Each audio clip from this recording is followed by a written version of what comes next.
Welcome back. Last week, Governor Larry Hogan promised to veto paid sick leave proposals advancing in the state legislature, claiming that those plans will kill business and are intended to damage his chances at reelection. Danielle, what do you think is a reasonable approach to sick leave in Maryland? Oh boy. Okay, so nobody gets sick, ever. You know, we talked about this during break, that I am of the thought that an employee should have a bucket of time that they can use, whether it's vacation, sick, or what have you.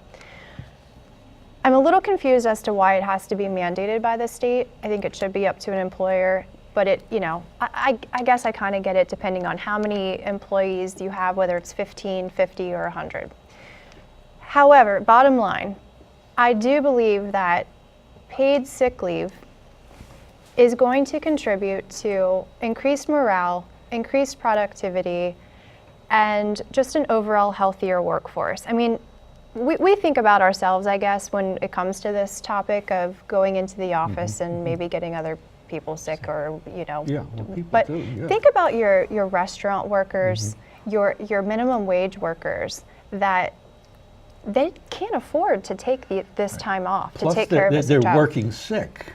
And that as well, they have over to your show plate up. of food or whatever, and some of them, they feel they have to do this because the wages are so low that these benefits are really important to a single mom, and some people like this. They just don't have the play, and money just set aside to take care of this or the time. A lot of people work 2 jobs.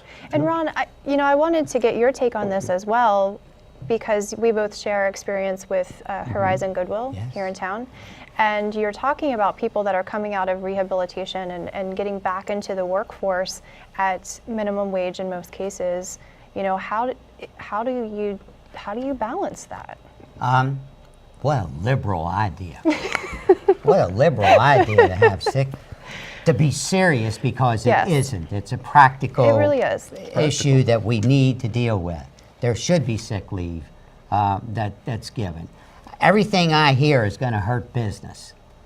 I never hear anything that's not going to hurt business if it's good for business. So I think business needs to realize that dealing with personnel issues, with morale, with that type of thing, that sick leave, not to be abused, should be. Well, and I think Danielle brought up a good point, which is it's more than just sick leave. Having employees have time off, whether sick, vacation, taking their kids to the doctor, whatever the case is, should be a basic right of anybody who's working. And it's a cost of business. It doesn't hurt business. You account for that cost in the price of the products that you're selling, and it pays back into it the same way you account for the wages.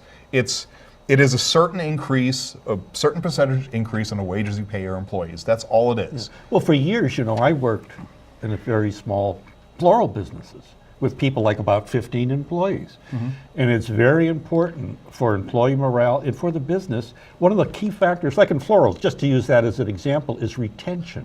Right. There's a notorious turnover in floral shops, for instance. Because you're losing the skill In a set. lot of cases, they weren't getting sick leave and stuff, and very little benefits. But I'll tell you, they keep recycling through employees. It costs them more to find new ones. I mean, I saw this over and over and over again. You get a boss, one of them, that we have one of the owners of one of these shops who did anything for her employees. They didn't leave. Right. Well, and I'll give you an example. And I've been very fortunate my entire life to have worked in companies that offered benefits, right? Yeah. So ever since I was in high school, I started out working for pennies, and I've worked for businesses that were both on a very small end of the spectrum and very large end of the spectrum. And so I was very fortunate in that, and I take it a little bit for granted. But there are a lot of people out there, and I think the one problem with Hogan's plan, and I generally happen to like Larry Hogan, but I think the one issue I take with this plan is he says there's an exemption so there are 2 competing plans, one in the Senate and one that the governor's proposing. And the governor's plan exempts any organization that has less than 50 employees at one site. And that's not for the organization, but that's at one location. One site. Most organizations have less than 50 employees at one site. So to me, this is not a large business thing to give away. It is a basic worker's rights. And again, this can be accounted for. And I've worked for plenty of companies that were 20, 25 employees, and we always had vacation, we had paid leave, we have all these things.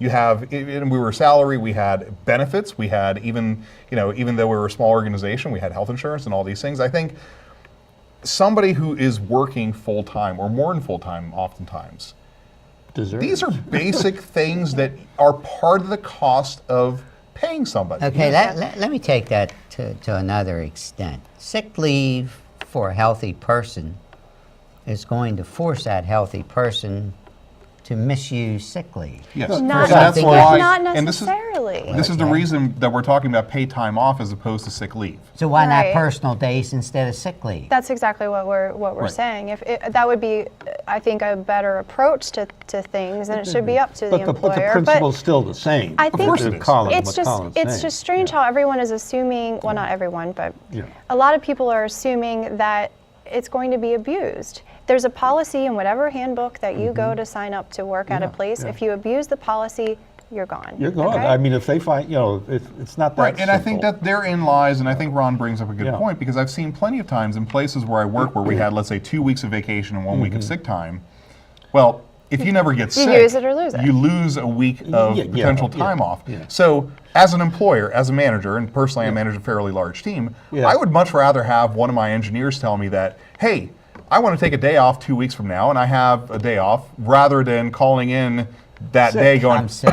Well, you don't even have to call in anymore. You can just text or call, a hotline. It's too easy. But I mean, and there, as an employer, to me, that makes more sense. Right. You have this time. This is what you're allotted, and use it however you want to. I don't care. So I think that's going to be the last topic on that. Next up, Fast Five. Stay tuned.